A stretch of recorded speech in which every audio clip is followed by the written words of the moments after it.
Dear students, welcome to my channel study with Anu Keer. आज जो मैं आप लोगों के लिए टॉपिक लेके आई हूँ that is the Lloyd Fisher square method. One of the most important question है आपका, यूनिट 5 का है ये आपका, है ना। तो लॉयड फिशर स्क्वायर मेथड आपसे आरजीपीपी में बहुत बार रिपीट हुआ है और 5th यूनिट का बहुत ही एक इम्पॉर्टेंट टॉपिक है। तो चलिए शुरू करते हैं, जानते हैं कि लॉयड फिशर स्क्वायर मेथड क्या है। ये एक ऐसा टॉपिक है, अगर नाम आ जाए तो अगर आपको इसके बारे में पता नहीं हो तो आप नहीं लिख पाएंगे। तो चलिए जानते हैं कि क्या है। सबसे पहले चीज तो ये आपको ध्यान रखना है यहाँ से कि जो लॉयड फिशर स्क्वायर मेथड है, ये एक आयरन लॉस को फाइंड करने का एक मेथड है, जिसपे से हम क्या फाइंड आउट करते हैं, आयरन लॉसेस। अब ये क्या होता है इसके बारे में हम थोड़ी थोड़ी सी थ्योरी को हम जानते हैं। बेसिकली 3 प्रकार के आपके मेथड्स होते हैं जिससे हम आयरन लॉस को फाइंड आउट कर सकते हैं। कौन से मटेरियल में? फेरोमैग्नेटिक मटेरियल में। So there are 3 methods to find the iron loss. कौन कौन से मेथड है फेरोमैग्नेटिक मटेरियल में, कैसे हम आयरन लॉस को फाइंड आउट कर सकते हैं? तो वॉट मीटर मेथड से, ब्रिज मेथड से और पोटेंशियोमीटर मेथड से। अब वॉट मीटर मेथड एक कॉमन मेथड है जिसपे से हम क्या फाइंड करते हैं, आयरन लॉस को फाइंड करते हैं। किस प्रकार से फाइंड करते हैं? स्ट्रिप मटेरियल के थ्रू, जो कि स्क्वायर फॉर्म में हम स्ट्रिप मटेरियल को इस प्रकार से स्क्वायर फॉर्म में हम स्ट्रिप मटेरियल को जोड़ते हैं। तो ये आपका कौन सा मेथड आ जाता है, that is the what meter method. Clear. अब ये इस मेथड में हम क्या करते हैं, वॉट मीटर मेथड में हम स्ट्रिप मटेरियल को कैसे करते हैं, क्लोज्ड मैग्नेटिक सर्किट के फॉर्म में बनाते हैं, जस्ट लाइक अ स्क्वायर। इस प्रकार से हम स्ट्रिप जो रहेगा आपका, जितने भी आपके स्ट्रिप्स हैं उनको हम एक मैग्नेटिक सर्किट फॉर्म करेंगे, क्लोज्ड मैग्नेटिक सर्किट। और किस शेप में करेंगे, दैट इज स्क्वायर। इसीलिए इसको मैग्नेटिक स्क्वायर भी कहा जाता है ना। अब जो वॉटमीटर मेथड होते हैं ये आपके 2 प्रकार के होते हैं, एप्स्टीन स्क्वायर मेथड और लॉयड फिशर स्क्वायर मेथड। जो हम पढ़ने वाले हैं that is the Lloyd Fisher square method. तो आपने यहाँ से जाना कि लॉयड फिशर स्क्वायर मेथड क्या है, आयरन लॉस को फाइंड करता है। हम यहाँ से क्या फाइंड कर रहे हैं, फाइंड आयरन लॉसेस। तो हम किस मेथड का यूज करेंगे, लॉयड फिशर स्क्वायर मेथड। अगर आप इतना पार्ट अगर एग्जाम में एक्सप्लेन कर देते हैं तो ये बहुत ही इफेक्टिव आपका होगा, एग्जाम में आपको लिखने में भी आसानी होगी, है ना। और जो मार्क्स मिलेंगे वो भी बहुत अच्छे से आपको गेन होंगे। क्लियर। तो लॉयड फिशर स्क्वायर मेथड के बारे में हम जानते हैं कि क्या है। ये आप डायग्राम देख पा रहे हैं, तो यहाँ पर ये आपका एक स्क्वायर शेप में बना हुआ है, ये आप देख पा रहे हैं। ये जो है, ये जो दो दो लाइंस है, ये आपका क्या है, मैग्नेटाइजिंग कॉइल है। क्लियर। तो ये आपका मैग्नेटाइजिंग कॉइल है। और ये जो आपका निकला हुआ है ये आपका क्या है, corner piece. This is what, this is the corner piece. Clear. और ये आपका है 4 स्ट्रिप्स, इसको हम स्टैक्स भी बोलते हैं। हर एक कॉर्नर पे आपके स्टैक्स स्ट्रिप्स ये हम देख पा रहे हैं, तो ये क्या होंगे, आपके स्ट्रिप्स। क्लियर। ये डायग्राम है, this is the magnetising coil, corner piece और ये स्ट्रिप। यहाँ पर मैं आपको एक शॉर्ट फॉर्म में बना के दिखाती हूँ कि आप इसको कैसे बना पाएंगे एग्जाम में। यहाँ पर देखिए, सबसे पहले आपको यहाँ पर मैग्नेटाइजिंग कॉइल को ड्रॉ करना है ना। दो दो मैग्नेटाइजिंग कॉइल को आपको ड्रॉ करना है और हर एक मैग्नेटाइजिंग कॉइल को एक दूसरे से आपको सीरीज में इसको कनेक्ट करना है। जो मैग्नेटाइजिंग कॉइल होते हैं वो आपस में सीरीज में जुड़े होते हैं। क्लियर। और ये इसका क्या हो गया, दैट इज दी एंड। यहाँ पर आपके क्या कनेक्टेड होंगे, यहाँ पर आपके स्ट्रिप्स को हम जोड़ेंगे और स्ट्रिप्स भी आपके कैसे कनेक्टेड होंगे, सीरीज में कनेक्टेड होंगे। ये आपकी थ्योरी पार्ट की मैं बात कर रही हूँ, है ना। तो ये आपने क्या बना दिया, दैट इज दी। अब यहाँ से आप 4 स्ट्रिप्स निकालेंगे, हर किसी के 4 स्ट्रिप्स रहेंगे आपके। यहाँ से आप आधा उठा के यहाँ पर कनेक्ट होगा, यहाँ से उठा के दिस। ये इस प्रकार से आप इसको कनेक्ट देख पा रहे हैं, जैसे कि मैंने यहाँ पर आपके लिए रखा हुआ है। ये इसके 4 स्ट्रिप्स निकले, यहाँ पर भी आपके 4 स्ट्रिप्स रहेंगे। और यहाँ से आप उठा के इसको यहाँ पर हल्का सा आप देंगे, यहाँ पर आप इसको परपेंडिकुलरली कनेक्ट करोगे।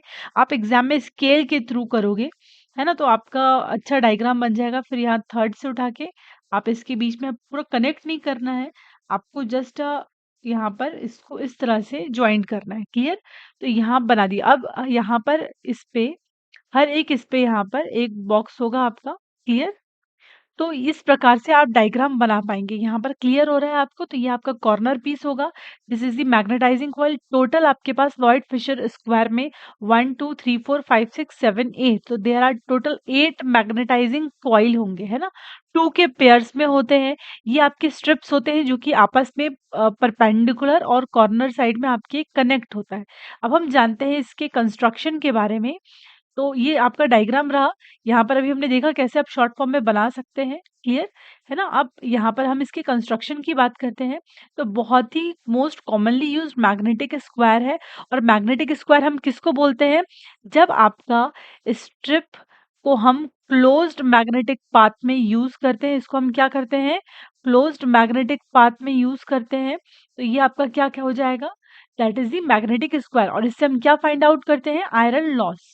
और ये जो क्लोज्ड मैग्नेटिक पाथ हमने बनाया है, इसको हम किस फॉर्म में बनाएंगे? स्क्वायर।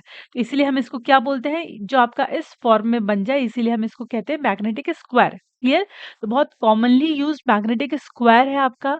और यहाँ पर जो स्ट्रिप हम यूज कर रहे हैं, ये जो आप देख पा रहे हैं चारों खान मतलब चारों जगह पे, चारों कॉर्नर्स पे, ये आपके क्या है? ये और ये वाले जितने भी आप ये देख पा रहे हैं, दीज आर द स्ट्रिप्स। ये क्या है? आपके स्ट्रिप्स। और यहाँ पर टोटल आपके जो स्ट्रिप्स होते हैं वो 4 स्टैक से बने होते हैं। यहाँ पर देखिएगा डायग्राम में 1, 2, 3, 4, यहाँ पर 4 आपके स्टैक से। और इसका जो लेंथ होता है वो 0.25 मीटर होता है। और जो विड्थ होती है वो 50 टू 60 विड्थ होती है इसकी। क्लियर? तो ये भी आप डेटा आप ध्यान रखिएगा। 50 से 60 इसकी विड्थ और 0.25 इसकी लेंथ। क्लियर? और जो स्ट्रिप होता है वो किस पे बिल्ड होता है? 4 स्टैक्स पे। क्लियर? अब देखते हैं जो भी स्टैक्स होते हैं वो made up of 2 types of strips. हर एक स्टैक को हम 2 टाइप के स्ट्रिप्स में कन्वर्ट करते हैं। एक जो आपका in the direction of rolling होगा और सेकंड आपका perpendicular to the direction of rolling होगा। क्लियर? एक उसी डायरेक्शन में, एक परपेंडिकुलर डायरेक्शन में। इसको हम डायग्राम के थ्रू भी समझेंगे। अब हम आगे बात कर रहे हैं। यहाँ पर आप देखिए ये इन दी डायरेक्शन ऑफ रोलिंग है। जो भी स्टैक है आपके 2 टाइप्स ऑफ स्ट्रिप्स में डिवाइड हो रहे हैं। एक आपका इन और दूसरा आपका ये परपेंडिकुलर भी हो रहा है ना? इन द डायरेक्शन ऑफ रोलिंग। आगे हम बात कर रहे हैं कि जो भी आपके स्ट्रिप या उसको हम क्या बोलते हैं? स्टैक होते हैं, वो कहाँ पर प्लेस्ड होते हैं? मैग्नेटाइजिंग कॉइल में। ये आप देख पा रहे हैं ये स्ट्रिप है और ये आपका क्या पोर्शन है? This is the magnetising coil. जितने भी स्ट्रिप होते हैं उसको हम कहाँ पर रखते हैं? That is the magnetising coil में। और जो मैग्नेटाइजिंग कॉइल होता है उसका जो क्रॉस सेक्शनल एरिया है वो बड़ा होता है। क्लियर? और ये जो आप स्ट्रिप्स को मैग्नेटाइजिंग कॉइल में जोड़ रहे हैं, तो वो आपस में कैसे जुड़े होते हैं? It is connected in series. और ये क्या फॉर्म करेंगे? Primary winding. क्लियर? और जो आपके मैग्नेटाइजिंग कॉइल होता है उसके पास 2 सिमिलर सिंगल लेयर कॉइल है। यहाँ पर देखिए आप, this is the magnetising coil. इसका ये 2 सिंगल लेयर देख पा रहे हैं। This is the first layer and this is the second layer. 2 single layer इसके पास मैग्नेटाइजिंग कॉइल है। और इसी को हम क्या बोलेंगे? Secondary coil. प्राइमरी कॉइल तो जो स्ट्रिप आपका मैग्नेटाइजिंग कॉइल में जो कनेक्ट हो रहा है सीरीज में, उसको हम प्राइमरी वाइंडिंग कहेंगे। और जो मैग्नेटाइजिंग कॉइल है जिसके पास 2 सिमिलर सिंगल लेयर कॉइल्स हैं, उसको हम सेकेंडरी कॉइल्स बोलते हैं, है ना? और there are total 8 secondary coils. जो भी आपका मैग्नेटिक स्क्वायर है उसके पास कितने सेकेंडरी कॉइल्स है? आप डायग्राम में देख पा रहे हो। ये आपके सारे क्या है? This is the total 8 secondary coils. ये आपके मैग्नेटाइजिंग कॉइल है। ये सेकेंडरी कॉइल्स जिसको हम बोलते हैं। और ये आपस में ये भी कैसे जुड़े होते हैं? ये सीरीज में आपके कनेक्टेड होता है। अब ये जो आपके मैग्नेटिक सर्किट कब कंप्लीट होगा? जब आप स्ट्रिप को आपस में जोड़ोगे। किस फॉर्म में? स्क्वायर फॉर्म में। इसके कॉर्नर्स को आप ज्वाइन करोगे और जो कॉर्नर्स है आपके वो राइट एंगल कॉर्नर्स है। क्लियर? इन द डायग्राम आप देख पा रहे हैं यहाँ पर इस स्ट्रिप्स को हमने ज्वाइन कर लिया कॉर्नर्स के थ्रू। और ये जो कॉर्नर आप देख पा रहे हैं this is the right angle. Clear? So इस डायग्राम से हमने अभी क्या समझा कि बेसिकली इस डायग्राम में स्ट्रिप्स होते हैं जिसके पास 4 स्टैक्स होते हैं। और ये जो स्ट्रिप्स है ये मैग्नेटाइजिंग कॉइल से कनेक्टेड होते हैं। और जब ये मैग्नेटाइजिंग कॉइल से कनेक्टेड होते हैं इसको हम क्या कहते हैं? Primary winding. और हर एक मैग्नेटाइजिंग कॉइल के पास 2 सिंगल लेयर वाइंडिंग्स है जिसको आप क्या कह रहे हो? Secondary windings. क्लियर? अब ये कब आपका एक मैग्नेटिक स्क्वायर फॉर्म करेगा? जब आप इसको एक स्क्वायर फॉर्म में आप इसको जोड़ देंगे तो ये एज अ मैग्नेटिक स्क्वायर के फॉर्म में मैग्नेटिक सर्किट के रूप में आपका काम करेगा। अब हम उसी डायग्राम को यहाँ पर जो सेटअप जिस पे हम आयरन लॉस को टेस्ट करेंगे, हम यहाँ पर देख रहे हैं this is the sinusoidal voltage. ये आपका क्या है? साइनसॉइडल वोल्टेज है। ये आपका ट्रांसफार्मर कनेक्टेड है ना? ये आपका स्पेसिमेन है, जिसका हमें आयरन लॉस को टेस्टिंग करना है। यहाँ ये आपका प्राइमरी वाइंडिंग है। प्राइमरी वाइंडिंग आपका ट्रांसफार्मर से कनेक्टेड है और यहाँ पर एक एमीटर भी जुड़ा हुआ है। क्लियर? और यहाँ पर ये आपका जो है this is the secondary winding और सेकेंडरी वाइंडिंग से आपका वोल्टमीटर कनेक्टेड है। सेकेंडरी वाइंडिंग का जो टर्मिनल है, यहाँ पर हमने एक वॉटमीटर को भी जोड़ा हुआ है। इसका एक जो वॉटमीटर का सीसी आपका प्राइमरी से कनेक्टेड है और वॉटमीटर का जो प्रेशर कॉइल है ये आपका सेकेंडरी वाइंडिंग से जुड़ा हुआ है। ये भी आपका क्या है? सेकेंडरी वाइंडिंग, सेकेंडरी 1 और सेकेंडरी 2। क्लियर? तो ये आपका डायग्राम है। अब इसी डायग्राम में हम ये आपका स्पेसिमेन है जिसपे हमें आयरन लॉस को फाइंड आउट करना है। ये डायग्राम आपको आई होप क्लियर होगा। ये आपका साइनसॉइडल वोल्टेज, ये आपका ट्रांसफार्मर कनेक्टेड है। ये आपका जस्ट लाइक ट्रांसफार्मर में प्राइमरी और सेकेंडरी, सेकेंडरी में वोल्टमीटर, प्राइमरी में एमीटर और प्राइमरी के साइड से आपका करंट कॉइल, सेकेंडरी वाइंडिंग से आपका प्रेशर कॉइल कनेक्टेड है। तो अब हम थ्योरी की इसकी कंस्ट्रक्शन की बात करते हैं। तो जो प्राइमरी वाइंडिंग होता है वो किससे कनेक्टेड है? आपका साइनोसॉइडल वोल्टेज सप्लाई से। क्लियर? और ये जो डायग्राम हमने बनाया है ये हमने किस लिए बनाया है? To find the total iron loss by watt meter method. क्योंकि जो लॉयड फिशर स्क्वायर मेथड है वो किसके अंदर में आ रहा है? वॉट मीटर मेथड पे। इसलिए हमने यहाँ पर वॉट मीटर को भी कनेक्ट किया हुआ है। क्लियर? अब जो प्राइमरी वाइंडिंग है वो क्या कैरी कर रहा है? Current coil. और जो आपका प्रेशर, जो प्राइमरी वाइंडिंग है वो क्या आपका कंटेन कर रहा है? Current coil. और जो प्रेशर कॉइल है वॉटमीटर का वो किससे सप्लाई हो रहा है? One of the secondary winding. इस डायग्राम में देखिएगा जो सीसी है वो किससे जुड़ा हुआ है? आपका प्राइमरी से। और जो प्रेशर कॉइल है वो आपका वन ऑफ द सेकेंडरी, मतलब यहाँ पर और ये दोनों के सेकेंडरी वाइंडिंग से जुड़ा हुआ है। क्लियर? द ये जो वॉटमीटर हमने डिजाइन किया है वो लो पावर फैक्टर ऑपरेशन पे हमने डिजाइन किया है। एलपी क्या है? आपका लो पावर फैक्टर ऑपरेशन पे हमने इस वॉटमीटर को डिजाइन किया है। और जो वोल्ट मीटर है आप इसको लिख सकते हैं वो सेकेंडरी में कनेक्टेड है।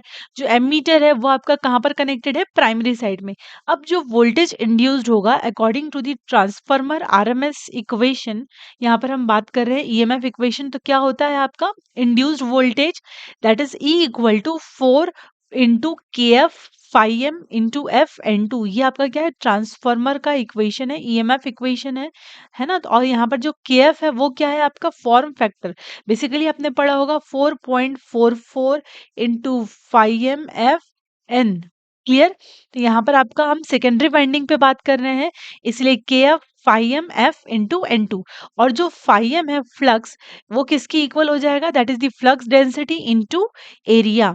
ये आपका फाई क्या होता है? BM into AS. तो हमने यहाँ वैल्यू पुट ऑन करेंगे तो जो आपको ई का दैट इज यहाँ पर वैल्यू मिलेगा वो क्या मिलेगा? 4 into K F B M dash A S F into N to.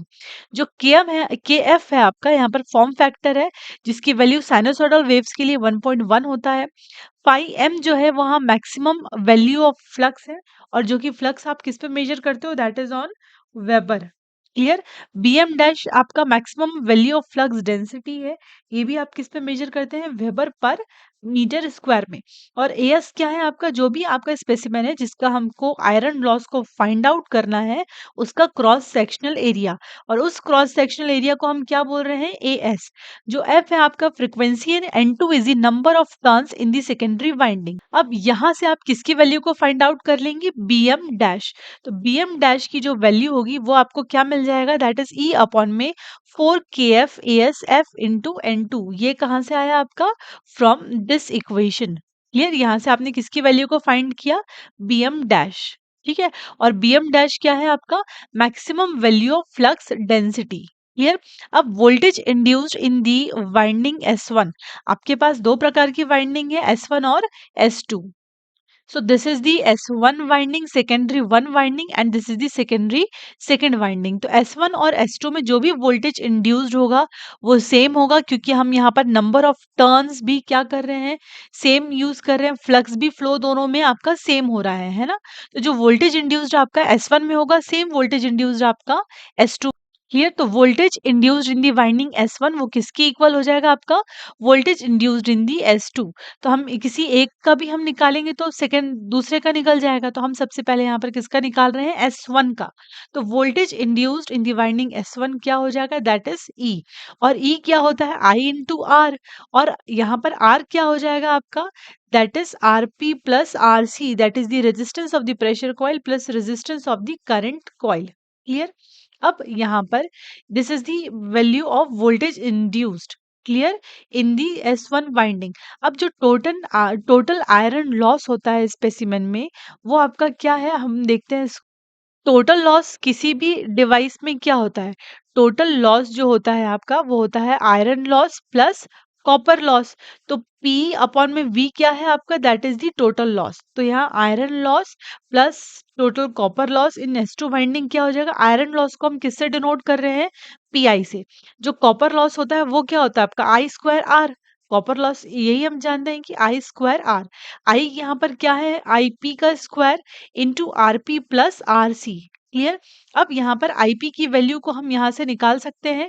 तो आपका यहाँ से जो IP की वैल्यू आएगी, IP आपका क्या आ जाएगा, E अपॉन में RP प्लस RC। इसका अगर आप स्क्वायर करेंगे तो आपको यहाँ पर ये RP RC से ये RP RC एक बार कैंसिल आउट हो जाएगा। यहाँ पर हम सॉल्व कर रहे हैं तो यहाँ पर IP का जगह क्या आ गया, that is E square upon में RP प्लस RC का whole square into RP plus RC। तो ये स्क्वायर से ये स्क्वायर कैंसिल आउट हो जाएगा, तो आपको यहाँ पर क्या बचेगा, ई स्क्वायर अपॉन में RP plus RC equal to PE upon में V। क्लियर। अब देखिए जो आपका PE अपॉन में V है, यहाँ पर हम इस वैल्यू को हम ट्रांसफर कर रहे हैं, तो यहाँ से आपका आयरन लॉस कैलकुलेट हो जाएगा, है ना। अब यहाँ पर आप देखिएगा जो E अपॉन में V है, इसकी वैल्यू क्या है, RP प्लस RC अपॉन में RP। अब इसकी जगह हमने कैसे RP प्लस RC लिखा, E अपॉन में V की जगह। तो यहाँ से देखिए E आपका क्या है, IP, और ये RP प्लस RC था। क्लियर। IP को हम लिख सकते हैं आपका, that is the V upon में RP। क्लियर। और यहाँ पर क्या आ जाएगा आपका RP प्लस RC। तो यहाँ से आपका E बाय V का जो वैल्यू होगा वो आपका क्या होगा, RP प्लस RC अपॉन में RP। क्लियर। यही इक्वेशन को अभी जस्ट हमने यहाँ पर लिखा, आरपी प्लस आरसी अपॉन में आरपी, वो क्या हो जाएगा आपका ई अपॉन में V minus E square upon में RP plus RC. And that is the required iron loss of the specimen, जो हमें कैलकुलेट करना है by using Lloyd Fisher square method. So thanks for watching and stay tuned and stay updated with my channel Study with Anukirti.